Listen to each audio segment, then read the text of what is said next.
it is quite simple. The money system is simply broken, and that's affecting all parts and aspects of society and life at the moment. That's why the cost of living is so high.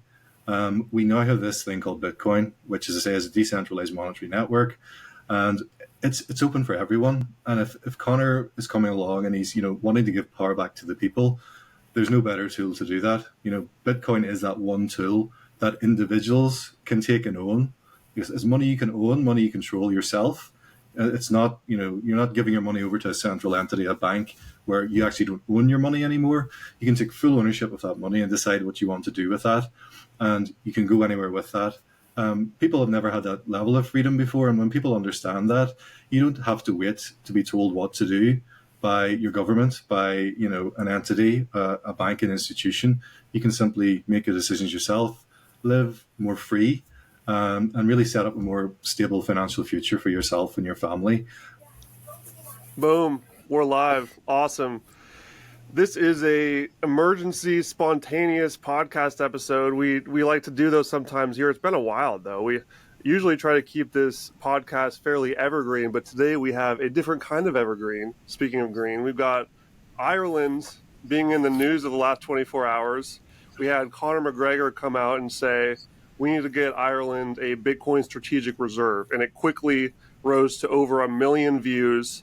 And I was watching this, I know you guys were watching this, and it's just super cool to see all these different places all over the world picking up on Bitcoin. So today I have Chris McLaughlin and Alan Bryden, who are the co-founders of Emerge21 over in Ireland. So why don't we just start by you guys each talking a little bit about your Bitcoin backstory, how you entered this space before we get rolling. We'll start with Alan.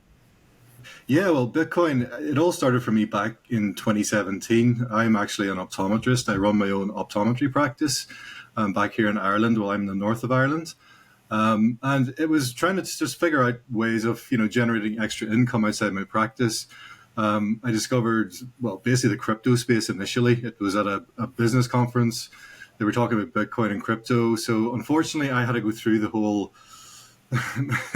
whole mistake after mistake through the crypto scene, first of all, to figure out what was what. But I eventually got to understand Bitcoin really 2020 when lockdown happened. It was COVID. It was a pivotal moment for many business owners being closed, not being able to work.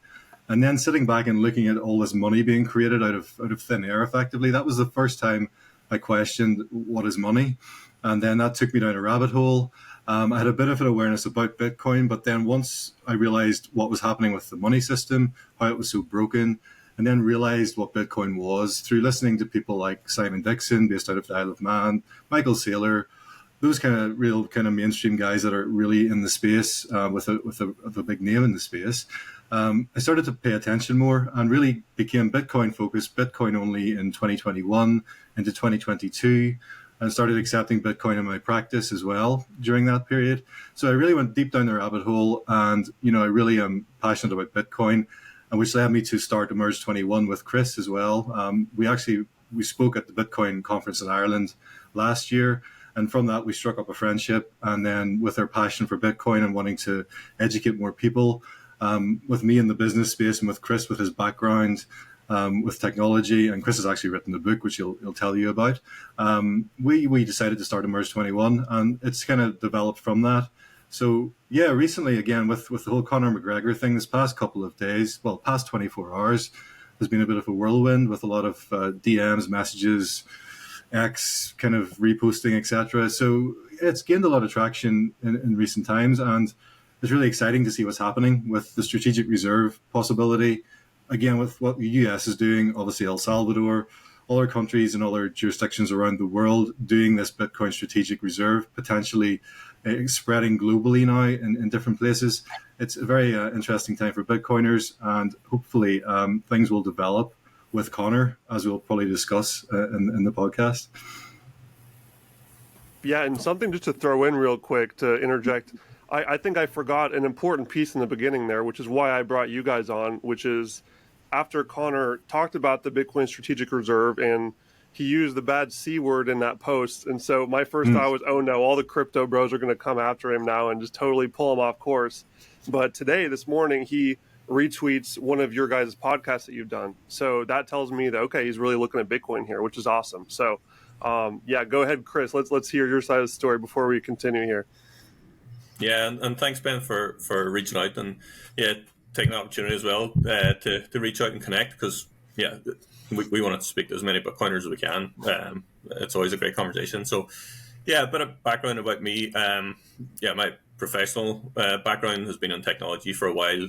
Studied economics as well, so kind of probably would have naturally been curious enough to try and study something like Bitcoin over time. So it was probably 2016 when I came across it first. I did have a bit of dabbling into different investments, real estate and stocks and things like that, and not really questioning why I was investing. But 2016 dabbled a bit in Bitcoin. My kind of thought at that stage was, look, do a small bit of research on it, take a small position in it. Everyone has the regret of not buying as much as they should have when they look back, and that's probably every Bitcoiner's regret. But 2017 happened then, and it ran up, furiously over that year, and obviously that piqued interest. And same kind of thing as Alan and a lot of Bitcoiners around that time. It was seen as a technology play. There was a lot of other altcoins as they're referred to, and made some money, got burned in that. It's a lesson learned for a lot of people. But the one thing then that came through was obviously Bitcoin was number one for quite a long time. A lot of the other things started to not make sense over time. And throughout 2018, 2019, then, I applied a lot more learning to it, read every book that I could. Again, knew that it wasn't going away, that it was something here to stay. There was a lot more to it than the first time you come across it. So spending 2018 and 2019 learning everything about it. Andreas Antonopoulos was actually a big influence on me at that time. But spent time studying, head down. Then, as a lot of other Bitcoiners do, you try and tell other people about it, and you try and educate people about it, and you try and come across as positively can about it. But again, it's a very nascent technology and nuanced subject that it doesn't, it's hard to take up straight away for people. So 2020 happened then. Conviction heightened a lot. Same with a lot of other people. Kind of seeing how this was playing out. It made a lot more sense at that stage. So start writing small bits about it. So started doing a couple of articles, and that eventually turned into a book. So I wrote the book called Why Bitcoin. It's a very small book. The aim of it was to kind of educate people from a layman's perspective, like take a lot of what was on my head and what I was trying to tell people, write it down in its most simplistic form, and get it out there. Like it's a small book, I think 130 pages, not large at all. So released that, and it's done fine. I don't push it too much. If anybody wants to pick it up, a lot of it's gone through word of mouth. Got good feedback on it, but obviously that gave me a major sense of pride. And I started speaking about it more in public. Spoke at the Bitcoin conference. Spoke at a couple of other podcasts, and then as Alan said, met at the Bitcoin conference last year. Decided to take it to the next level instead of just going solo and trying to educate through a book and a couple of articles. Trying to do something more, more in the public eye. So podcasting is a big part of what we do as well, like yourself, Ben. And trying to get as much content out as possible. And obviously, as you say, the last 24 hours with Conor McGregor mentioning Bitcoin strategic reserve in Ireland, we decided to throw a tweet out there in a podcast that we'd done probably 4 months ago now with Rich O'Hagan. Fantastic guy, by the way. Big credit to him for the podcast. But Conor McGregor retweeted it.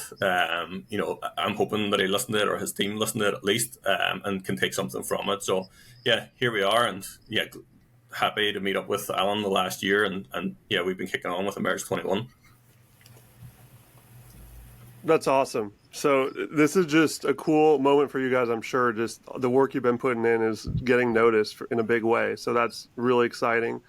And I think this would be a good chance to dive into what you talked about on that podcast that you retweeted, which is generally the problems happening in Ireland right now and how Bitcoin fixes it generally. So I think could we just start with what would you guys consider are the big issues facing Ireland right now that you think Bitcoin would make a really big impact on helping turn around?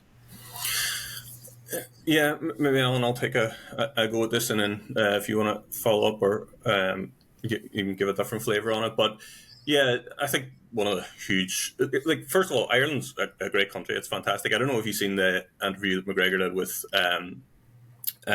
Tucker Carlson recently, talking about Ireland, and it's got its problems for sure, but it's an unbelievable country. It's amazing. It's beautiful. People are fantastic here. So, like, it is a great place. It's a place that I want to be in, and probably for the rest of my life. And I'll never say never, but yeah, fantastic country, but it has got its problems. And I think a lot of it stems from, like, again, very industrious population, very well educated population, but it is actually, GDP per capita is actually a pretty strong country. Like, it's a powerhouse for the size of it. Not a powerhouse, but we punch above our weight, put it that way. But over time, there's been an excess of credit in certain ways. I think the 2008 great financial crisis hit Ireland massively, and that was, again, not trying to steal too much of Rich's thunder, but that was a big topic that he spoke about. It was never really sorted as well. 2008 was a great financial crisis that was kind of swept under the carpet, and away we go again. And those kind of fundamental things hadn't been fixed globally, but particularly in Ireland. And one of the big things that we're seeing at the minute is a housing crisis. And there's probably multiple reasons for that. Obviously, there's always the supply side for a housing crisis in real estate. But one of the big things that came through in that podcast was like, real estate is used as a store of value. And in Ireland, and particularly, it's you're almost proud, to own your house in many other countries. It's not like that in every country, but it is like that in Ireland. And there are people, using that as their investment vehicle as well. So buying up a lot of the supply, and that kind of dynamic has a negative impact over time. You can see in certain parts of the country where, 30, 40 years ago, everybody had their own home, rented or bought. Now you can see in certain parts of the country where you can have, 6 or 7 people into one shared accommodation. Either, I know student life can be like that at times, but like, adults are working full time, 6 or 7 people sharing a home so that they can have somewhere to live. So I think that the housing crisis had a huge impact in Ireland, and that's where obviously we see Bitcoin as part of that solution.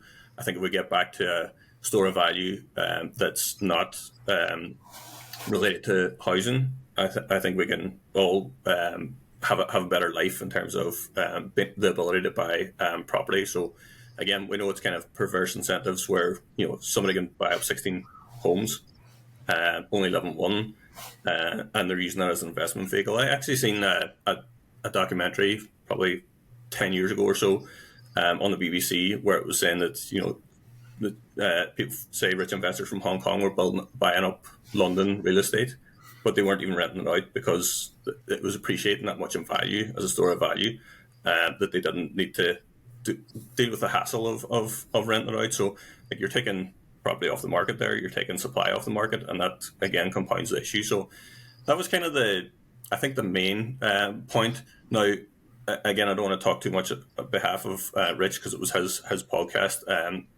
but we do kind of have very similar views. But we're also struggling at the moment to have a voice in Ireland that's speaking about Bitcoin, and that's what we're trying to do with Amidst 21. I think in the political scene, again, a lot of people probably are old school in a way, of how to think about politics and economics. And again, Ireland's done very well over the years, but to move to this new technology, I think everyone's a bit slow at the moment, dealing with kind of day-to-day challenges that are in Ireland and not looking at the bigger picture. And there's a team of people called Bitcoin Network Ireland who are looking at this from a political standpoint. Us from Amidst 21 are looking at it more from a grassroots standpoint. So we're trying to educate as many people as we can from the grassroots level down. Now, we love what Bitcoin Network Ireland are doing because they're looking at it from a political standpoint, not necessarily to say, Ireland, let's go and buy, all the Bitcoin that we can. It's more let's be open to this. Let's be permissive about it.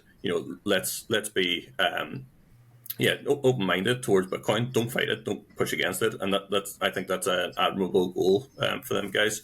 So that was kind of the podcast that we shared with Conor. There's plenty of good content on it. Definitely worth a watch. And again, Rich, great guy. I think he articulates things very, very well. Alan, anything from you? No, as Chris says, you've covered most of the main points there, and I think it is, from the political point of view and a strategic reserve from a national standpoint, it satisfies a lot of needs. It covers up and helps out with a lot of issues that are financially driven, but it all boils down to the broken system, the fiat financial system, and it's the same problem that everybody has across the globe. From a grassroots level, it's the cost of living. It's the increase of the money supply, the debasement of the currency. People are, in Ireland here, especially in the UK, it's a different kettle of fish completely. But, Ireland's a strange little country where you've got Ireland, part of the EU, north of Ireland, Northern Ireland, where we live. It's part of the UK. So it's a similar concept where people need Bitcoin, like individuals need Bitcoin, businesses need Bitcoin, countries need Bitcoin, but it's getting that education through. And I think that's the thing with Conor when he kind of started talking about this. As you say, the first tweet he put out was something, he said something about crypto. Crypto is the way forward. Crypto is the future. And that's the thing that triggers us. It's trying to get in there, trying to get in front of people and educate those people on, what Bitcoin really is. That it's Bitcoin, and then crypto is all this other stuff, and just being clear about why Bitcoin's so important. And it's the concept of what the problem is. The problem is the broken money supply, the money system. And that's tricky from a political point of view because obviously their whole system is ingrained with the monetary system, the central banks, the political, the government systems. But it's trying to break those barriers down and get people to understand for the betterment of society, for the betterment of everybody. We need to separate that. We need to separate the money from state ultimately. But in the interim, and the coming years, having Bitcoin as a strategic reserve asset for your country, it solves a lot of problems, a lot of issues from deficits, from the actual issues with the way the debt-based system has created these problems over the last 60 plus years. So it's important from the educational standpoint, getting the right core foundation of knowledge around what Bitcoin is, and then progressing forward potentially within the strategic reserve angle and pushing that forward within the political realms as well. And I know we've talked to the Bitcoin Policy UK as well in the UK, and they push a lot of context and content towards government within the UK. And they have found it difficult in many respects, just trying to get basic information across. It's surprising people in positions of power, the lack of understanding and knowledge over certain concepts within economics. But as Chris says, you've got the Keynesian economic system, whereas you really got to separate yourself from that and be open-minded to why we need Bitcoin. And it's just important to educate on that concept. Yeah. And I think one of the big things that has been surprising in this journey, Ben, over time is like Ireland, again, small country. We hear a lot coming out from the US. That's where the main education, I would say, globally happens. Although there are some things in other parts of the world. But I was very surprised when we started this journey. Actually, October last year, we launched the business, of how many, again, extremely intelligent and articulate people that could speak about Bitcoin that maybe didn't have a platform. And again, it's not filtering up the level into the top government or anything like that. But yeah, the reach out that we've had in Ireland was surprising to us because, again, a lot's happened in the US for a while, and you feel like you're in this country and there's not much going on, but it's not the case. And again, I think there's a lot of people that can jump into this space over time and keep driving the country forward. Awesome. Yeah, and I think that a good way to sort of wrap up the real estate point, because I know this is what I keep hearing is one of the major issues over there for you guys, is that the housing affordability crisis. And as you mentioned, there's a lot of different facets of that cause it to be such a problem. But the one that we can really drill in with for why Bitcoin is a solution is the fact that there's tons of big money investors that are using houses as a investment instead of a home, because the fiat currency is so trash that it's losing value all the time, being inflated away. So it's better for them to flood into housing and dump their money into that instead, which is pumping all the prices up.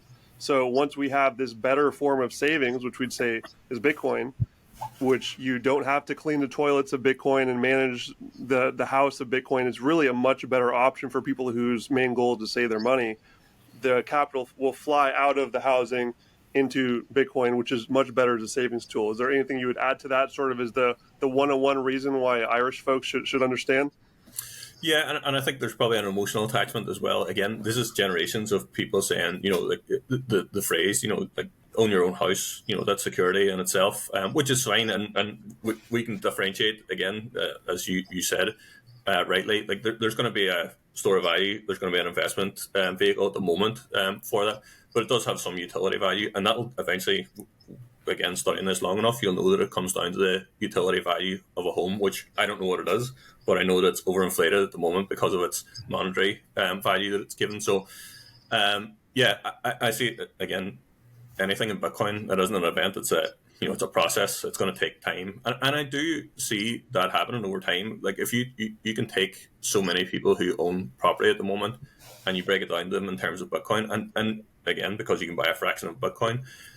If you're a big real estate investor and you usually buy a certain amount of houses every couple of years, or real estate, commercial real estate or whatever, and this thing comes along and it's giving you an easy time in terms of being able to store it, being able to keep it, being able to maintain it compared to property, then there is a chance that maybe it'll start off as a small unwinding where this person who owns 25 properties was going to buy the 26th, but maybe not. Maybe this time they're going to buy, or they were going to buy, an extra 5 properties in this land here, but maybe they might buy 3 and they might spend some on Bitcoin, just dabble on it again. So I think that is going to be, as I say, a process rather than an event.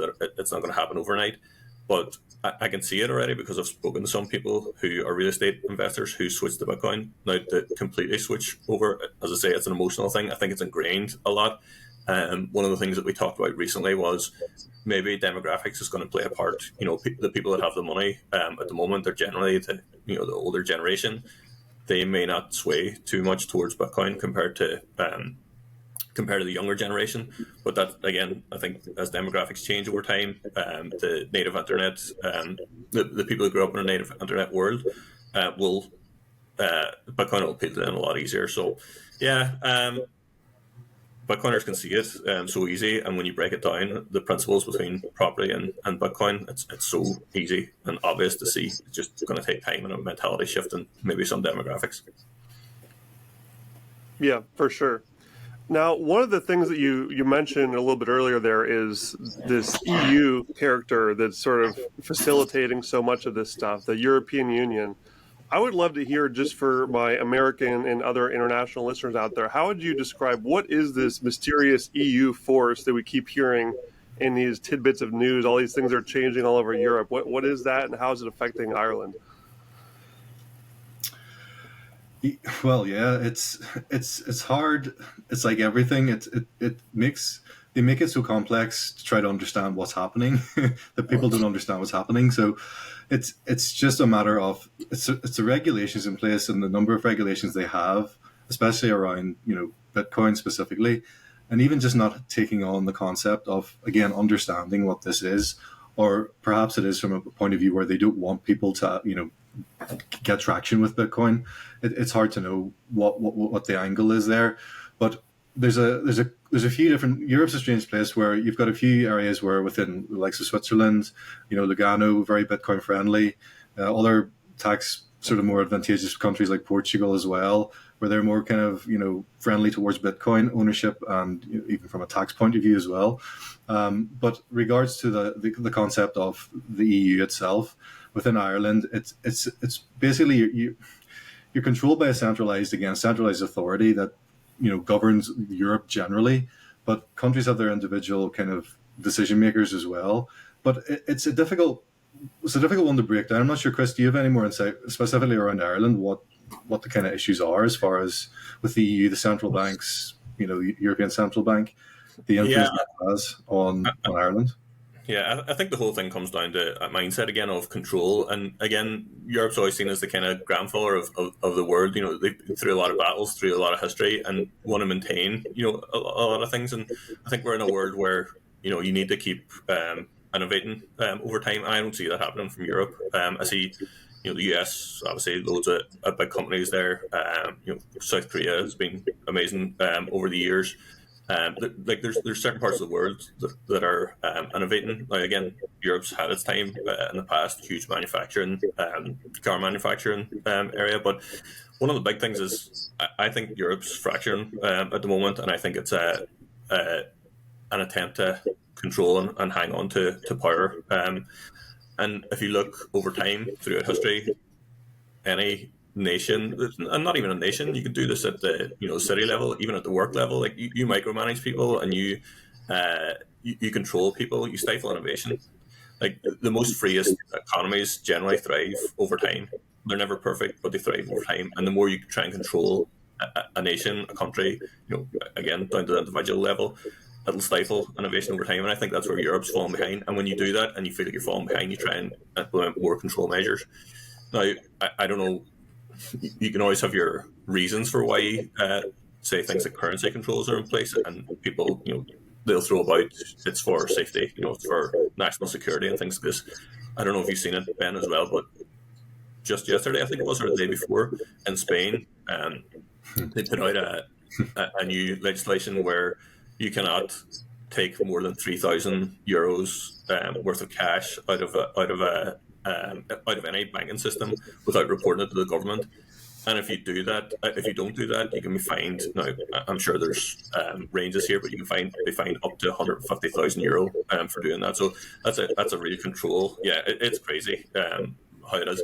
I don't think Ireland's quite there yet in terms of those capital controls, but there are individual as well cases that get highlighted. You'll see on X where certain people have been locked out of the banking system, or maybe had accounts frozen, things like that. So I don't think it's bad, but the trajectory is there for sure in Europe, and I think something like a friendly approach to Bitcoin is needed.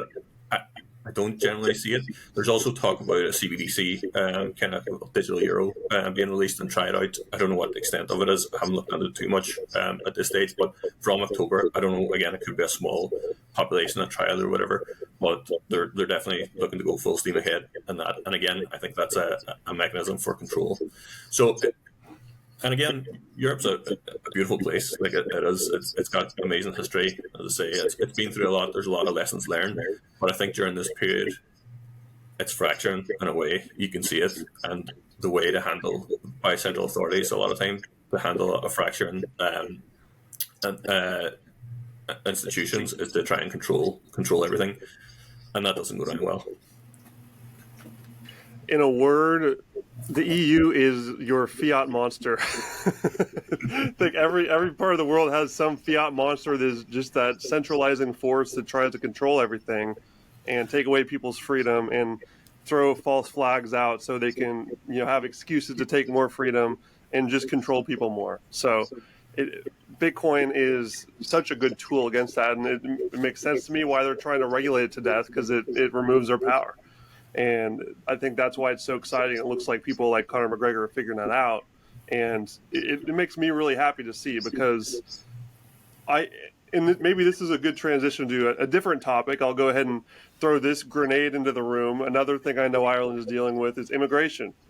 And this is also an EU thing that they're doing. They're facilitating that mass immigration into these small Irish rural towns, like completely taking over them with immigrants. Now, would you guys, I'll let you set the pace on how toxic we get here, because I get crazy toxic about it on Nostr. I don't know how hard you want to go, but how would you lay out the immigration situation in Ireland, how it's affecting the Irish people, and then we'll get into how Bitcoin may change the game for that as well. Yeah, I think, Alan, if you don't mind, I'll go first, and I'll probably be a bit softer on this topic as well. But I do see it as a concern overall. And again, I think where we're at the moment is that you can't, like, it's not being spoken about publicly, and a lot of people are afraid to speak about it publicly. Now, what I would say, and I don't think there's any problem saying this, is that I don't think there's any issues with immigration as a category. Like most countries, and Ireland had a lot of immigration from Ireland to other countries, and had successful times around the world. But what I think nobody's like, you can't even say things like, I think there's an immigration volume problem, like 100%, like, and that's taking its toll on the likes of services and things like that. Like, just do the simple math and say, if you put in an extra, like if you brought in an extra 20% population in the country, and you can't ramp up services that quickly. Again, maybe contributes to the housing crisis, which I'm sure it does, but it has an effect on everyone, and it pushes up general prices. Like, again, there's more demand for absolutely everything. So why it's happening, how it's happening exactly, I'm not really in the weeds in that, but I know what's happening. I know people are not wanting to talk about it in public, and sometimes you can get a reputation for talking about it in public.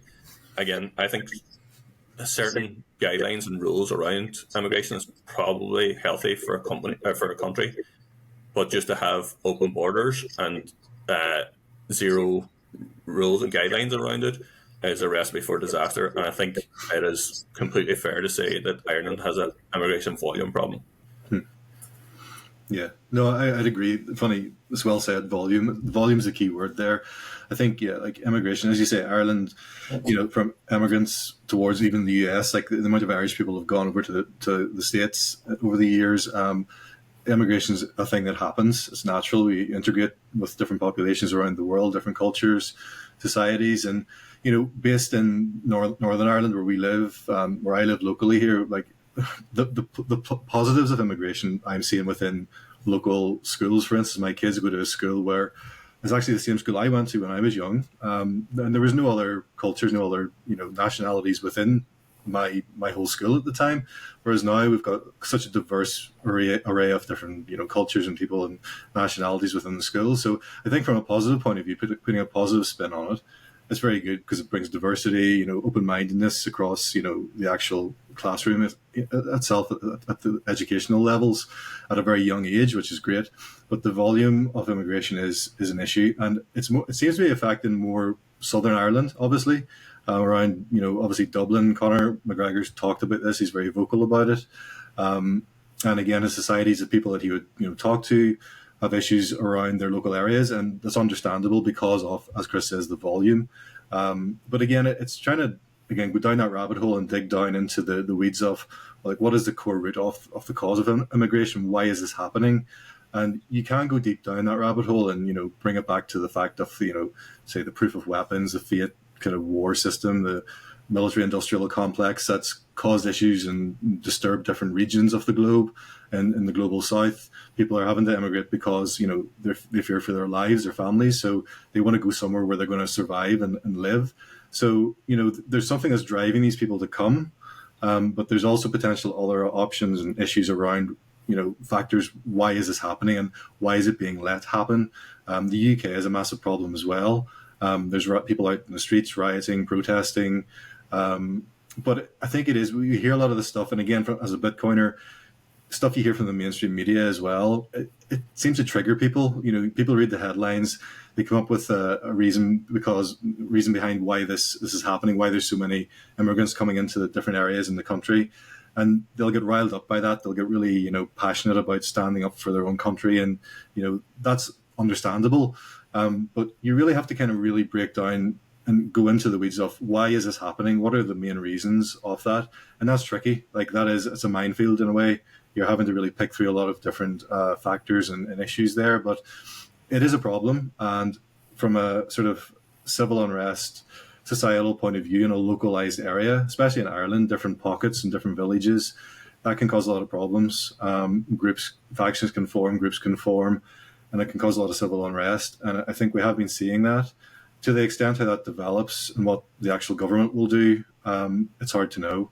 But again, people have different opinions on Conor and what his political kind of affiliations and opinions are, but he's standing up and speaking out about this, and it's a subject and a topic that really needs to have more discussion around. And it's like, from taking history as an example, especially from Northern Ireland, you have to talk, you have to sit down, you have to talk. There needs to be dialogue around these things. People can get heated up, they can get passionate about certain kind of ideologies potentially as well within local areas, but people need to have a conversation. And that's where the political side of things, the government needs to sit down with the people and have open discussions in a more decentralized way, perhaps similar to obviously what Bitcoin brings. And I think Bitcoin is that key factor, the linchpin, we could say, that will really potentially dissolve the issues and actually bring people together more in an understanding way, and a more of a amicable way to resolve these issues, I suppose. I think that's what I'm trying to say. It's a complex topic, yeah. but to me, it's all the second and third order effects of this. Like, I'm hearing again examples, and I know these are true as well. That, for example, like, again, you always need an educated, to a certain extent, society, to thrive in the future, and you want the children of your country to have a certain level of education. I know homeschooling's a big thing now as well, but even that kind of, like, a certain amount of time spent with someone teaching life lessons and whatever it is, whatever subject it is. But one of the challenges that I hear recently, I don't know, this isn't all over, but as some of the immigration has happened in certain areas, there's non-English speaking people coming into the country, and that slows down, schools in terms of the people who are speaking English and trying to push on. Teachers will have to stop and slow their pace and change their pace. And now a lot of the talk as well is, do we need to separate these out? So you're going to need more teachers, you're going to need more classroom space. This is all cost as well. So it's these kind of second and third order effects that I don't know if somebody, again, is like, we always talk about this, Ben, and Bitcoin, like, is a lot of this incompetence, like, or is it, is it done on purpose? And that's the kind of challenge that you have. But if somebody who is taking these actions, they're not certainly at the will of everyone in the country. There's a lot of people against this, but are they thinking about this from end to end? Like, are they thinking about the full consequences of what's happening here and how it could be so disruptive in a country? So that's the void. Like, again, I think you have to be selective and careful over immigration, and I don't think it's been handled very well at all at the moment. And I like how, Alan, you put it well, just saying that Bitcoin brings people of all sides together, whether your politics are completely on the left or completely on the right. There's always something in it for everyone.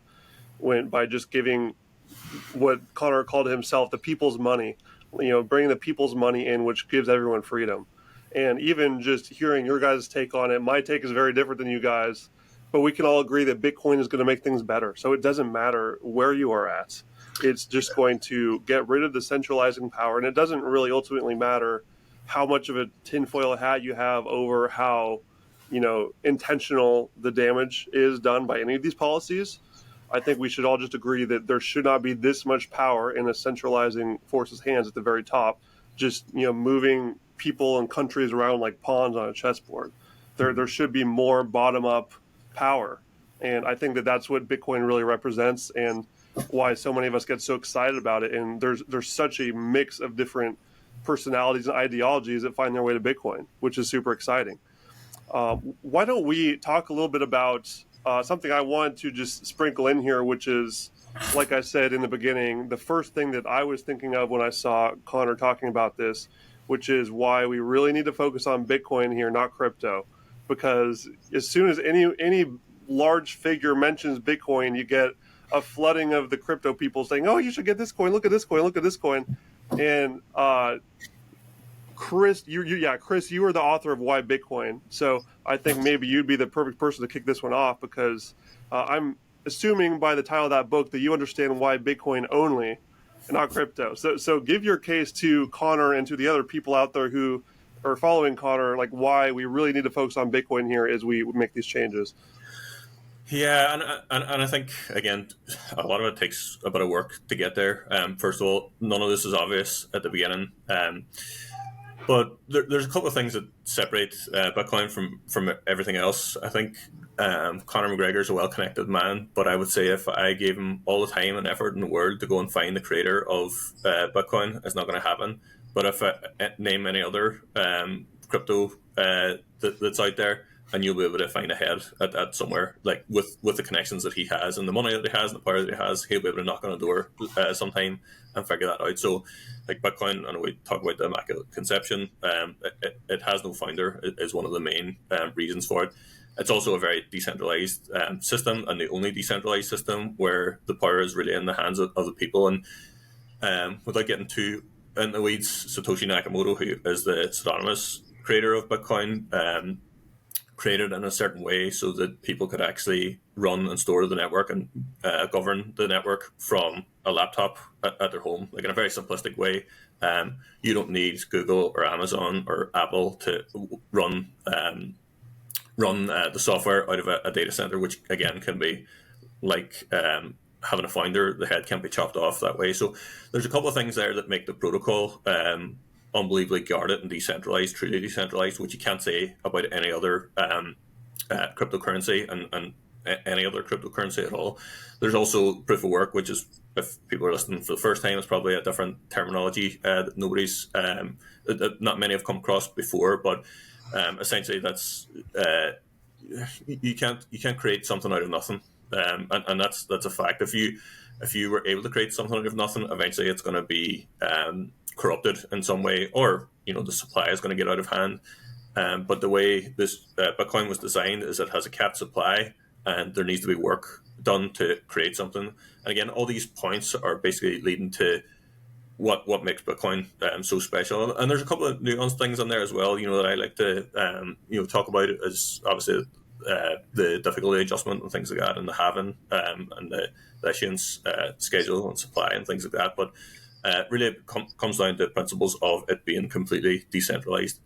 But I think even in that, I can see why people get caught up in it, because we've been brought up in a fiat world for so long, and all the other cryptocurrencies, they're talking about yield, and they're talking about new technology, and we can spin up this and we can spin up that, and we can we have this roadmap that's going to go on for years, and we're going to build up this basically centralized application that's going to do everything. But really, that's just a company. Like, that's just a company starting software and building it up. And if anyone understands companies, again, there's flaws in that system. Like, once you control it, once you try and change it, it's going to fall over at some point. So, the main thing is the way it's set up, decentralized. But again, I don't sympathize with people who get into crypto, but I can see why they do it at the beginning. But if you're getting into a technology conversation with somebody in crypto, I think you've gone too far. Like, you haven't studied the principles of it, and you haven't understood, what is money and what is this built on. There's a whole history as well. One of the main things I like to talk about with people to try and get to understand it is, like, Bitcoin was created in 2009, 2008, if you want to say, but released in 2009. But it wasn't like it was a reactionary thing, even though it came out at the time of the Great Financial Crisis. It wasn't a reactionary thing to just say, I need to spin something up quickly to solve this problem. This has been in train for decades before, and you can see that in the white paper as well. You can see the references, to proof of work and Hashcash, and work even back as far as, I think the earliest reference on it is 1957, for how distributed systems are going to come about. So this was decades, a couple of failed attempts obviously before, but it was decades in the making. It wasn't just something that some genius just spun up. It was taking the learnings of everyone else from decades before. It isn't a project that was just discovered and thought of, and then somebody like Vitalik Buterin comes along and I think rides on the coattails of that and seen as a super genius, whereas he basically copied a lot of the code and created a centralized version of Bitcoin, and hailed as genius, but never took any of the principles of why it was created. It was created to destroy central banks. It wasn't created to be a toy, or this virtual machine or whatever they call it. It was created to solve not a technology problem, even though it does. It was to solve a fundamental money problem. I love that. Alan, do you have any thing to add there just for the Bitcoin versus crypto conversation? I think this is one that we can always just drill in more and more. Yeah, I think the key concept is, like, Bitcoin it's the first time we've had a fixed supply asset. We've never had this before in the history of humanity. It's a paradigm shift. It's completely new. People can't get their heads around it from the outset. which is why they confuse Bitcoin and crypto. But when you're looking at it, you just got to break it down. The current monetary system is a centralized system, which is basically a debt-based Ponzi scheme. So the system requires more debt to function, which basically means we need inflation. So without inflation, the system would collapse. Things are going to get more expensive in the current system. So the longer we go on in the system, things are going to get more and more expensive. And that's the key issues that we're having and experiencing at the moment is the cost of living issues. All the property prices are going up. People can't afford housing because of the price, because of the monetary units being created and being brought into existence out of thin air. So this debt-based system, it isn't working. It's at a point of breakage, effectively. And then we've got Bitcoin, which basically is a decentralized global system. Doesn't require an individual issuer, doesn't require a company, there's no CEO. And then you combine that with technology, you've got, productivity gains are, increasing dramatically, which means you bring Bitcoin into the equation, it's decentralized, it's effectively it's a neutral money. Effectively, we've never had this neutral money before. So with Bitcoin and technology, things should be getting cheaper for everybody. So if people want to live in a society where, the price of goods and services are actually falling over time and will continue to fall in the future, then Bitcoin is that monetary system we need to be using. And it's really as simple as that. It's just a completely new paradigm shift that we just haven't experienced, and it's difficult to get your head around. And with all the noise, that's, again, with Emerge 21, what we try to do is it's finding the signal in the noise. Bitcoin is the signal. Focus on Bitcoin, because you'll get distracted by all these other crypto projects and the crypto industry and Web3 and all these other things. But Bitcoin is that, ossifying base layer of money, which the global monetary system needs right now. And it takes away that fiat debt-based Ponzi scheme that, as Bitcoiners, we know is causing all sorts of problems, obviously within the monetary system, but, into society, into food, into healthcare. That, you could go down a lot of different rabbit holes there. But yeah, I think that's a key message that I would probably push towards, especially towards Conor McGregor as well, in that really understand the difference. Like you have to focus if you're trying to make change, real change within a nation state like within Ireland with a Bitcoin strategic reserve. It's Bitcoin only. Do not go and pay any attention to all the other crypto stuff, because you're going to get burned, or other people will get burned along that path. And so many of us have to take that route. I mean, the vast majority of us have been through the crypto phase, which is why, we have to have some grace with people who are new, because I spent 3 years doing a crypto blog. I was researching all these different altcoins, how they're going to fix all these problems. And what it ultimately came down for me was just, like you mentioned earlier, you need to know the fundamentals of money before you even go there. So many of us always recommend the Bitcoin Standard, and we got your book now, Why Bitcoin. There's so many people creating this educational content that's out there for folks to consume. I think it's so important for people to look at these resources before you following people on the internet, because there's a lot of different directions that will take you, and most of them are not to your best interest or the interest of your wallets or your time. I think, but that is true. Is getting people to pointing them to the correct resources to justify. You have to follow this path, understand the problem, what money is, and then realize what Bitcoin is. But you can, you can miss a few steps there and be taken completely the wrong way. So it's a very, you have to be very strategic and be very kind of assured of where you're going and where you're getting your information in the current state of things. Absolutely. So, gentlemen, I know it's quite late for you guys over there. Your time, I want to make sure I respect it. So why don't we wrap things up here with an elevator pitch from either of you? And actually, let's do this. Since Connor's talking about doing this Twitter space about Bitcoin, let's assume you guys both get up there to talk. What is your message going to be to the people of the world who are listening? How Bitcoin fixes Ireland? Give us a spiel. This is your warm-up for when he does this. Do you want to go first, Alan? Or I think you should go. My voice is a bit creepy. Yeah. So I think people understand now that there's something not right in the world, and I think many people are reaching this conclusion, but they can't quite put their finger on it.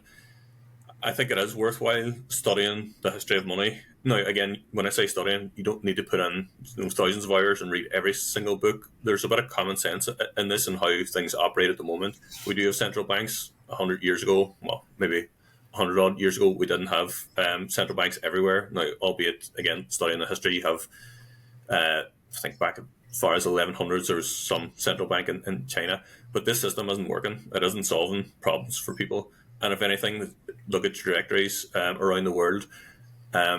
You can say, Alan pointed out earlier, technology is getting better. Technology should be making life better.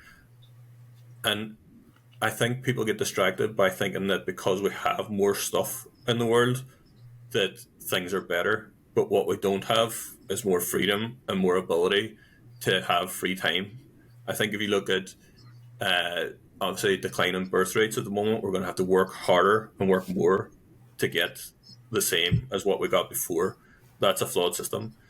I think we can't retire as early as we used to. I think people are working extremely long hours, long weeks, long years, long decades now. So all this is broke, and people are pointing their fingers at different people, individuals, governments, and things like that. But if every government and every individual, like, they're pointing the fingers at companies as well. But this isn't the core problem. The core problem is that the money system is broke. Do the research, look at why the money system is broke, and do that fundamental research first of all, then move on to Bitcoin and understand why Bitcoin is so special. Yeah, well said. I think, it is. I think my message would be, we currently live in a system of extraction when you break it down, with inflation, the debt-based money system, with taxes as well. That's another topic of content to talk around as well. But we live in a system of extraction, and the longer it goes on, the worse things will get effectively for people. Whereas we've got this thing now, which, as you say, Bitcoin is a decentralized open source network. It's effectively a ledger for money that isn't controlled or manipulated by any centralized entity. So you take humans out of the equation, and instead of relying on a centralized system that's really manipulated by only a few people, few individuals and entities and institutions. And if you want your life to be better in the future for your kids, for your grandkids, pay attention to what's happening and focus in on learning about what the problem is, because it is quite simple. The money system is simply broken, and that's affecting all parts and aspects of society and life at the moment. That's why the cost of living is so high. We now have this thing called Bitcoin, which, as I say, is a decentralized monetary network, and it's open for everyone. And if Conor is coming along and he's wanting to give power back to the people, there's no better tool to do that. Bitcoin is that one tool that individuals can take and own. Because it's money you can own, money you control yourself. It's not, you're not giving your money over to a central entity, a bank, where you actually don't own your money anymore. You can take full ownership of that money and decide what you want to do with that. And you can go anywhere with that. People have never had that level of freedom before. And when people understand that, you don't have to wait to be told what to do by your government, by, an entity, a bank, an institution. You can simply make your decisions yourself, live more free, and really set up a more stable financial future for yourself and your family. And that will help a lot of other aspects of society as well. So, yeah, it's just understanding the difference between what's happening with the centralized system. You've now got a decentralized system in Bitcoin. And when you bring that into the monetary system, it changes the game for everything. So I think that's my kind of high level, but kind of more basic view of what the message I would give in that space would be. Beautifully said. I love it and agree with all of that. And no matter how many different places I travel to, which I've been to a lot, I'm in Costa Rica right now, which is why my Wi-Fi sucks earlier. I'm just out in the middle of the jungle right now. Everywhere I go, it's a similar message that people just need more freedom. And that will fix a lot of the problems we talk about, including financial freedom, away from the fiat system where a select few get to print their own money and steal the purchasing power from everyone else by diluting their currency. And I think that in a nutshell is, for me, why Bitcoin fixes so many things out there. Because once you give the people more ability to save for the future, they're able to think longer term, and these problems like real estate we talked about will organically melt away. And so this is why us Bitcoiners get passionate about really saying, like, Bitcoin truly fixes so much. We have to focus on this, stay laser focused, as we see all the laser eyes on Twitter talk about. And it's really exciting times. And no matter what next steps happen here, this is super exciting to see someone with such a big platform bring it onto more people's radar. So the great awakening will continue. Love to see it. All right, gents, where can people follow you and stay in touch with all the work that you're doing? Yeah, well, mainly on X. We do have an Instagram account for the company as well. But yeah, Chris Mac _L is my Twitter handle. But Emerge21 is our company. So we've got a Emerge _21 as the handle as well. Me and Alan both run that actively and do podcasts from that and push out a lot of free content. Obviously, we've got a consultancy business as well, which, Conor, if you're listening, you can tap us up and we'll have a conversation. But yeah, that's our main context. I have to scold you. I just looked up on Nostr. There is an Emerge21 account, but there hasn't been a post in 6 months. Yeah, it is disgraceful. Yeah, yeah. I'm on Nostr again. Probably don't check my one either. I'm on Nostr as I think I'm the Bitcoin optometrist on Nostr. I'm Hodleye on X, HODLEYE. And those are the two main places. I'm also on Instagram, Facebook, just as Alan Bryden. You'll probably find me there somewhere. But yeah, that's the main ones. Fantastic. Well, Chris McLaughlin and Alan Bryden, gentlemen, it's been a pleasure pulling this together. It's a little bit of a hectic one, but that's what we like to do sometimes. We've got to talk about the current events, and there's exciting times happening over there in Ireland. So I'm super happy for you guys, all that you're doing. Congrats on the boost you got this morning, and look forward to keeping in touch and continuing to build on this energy. Yeah, I love that. Appreciate you having us on as well. Yeah, thanks, Ben. Fantastic. Had a great time.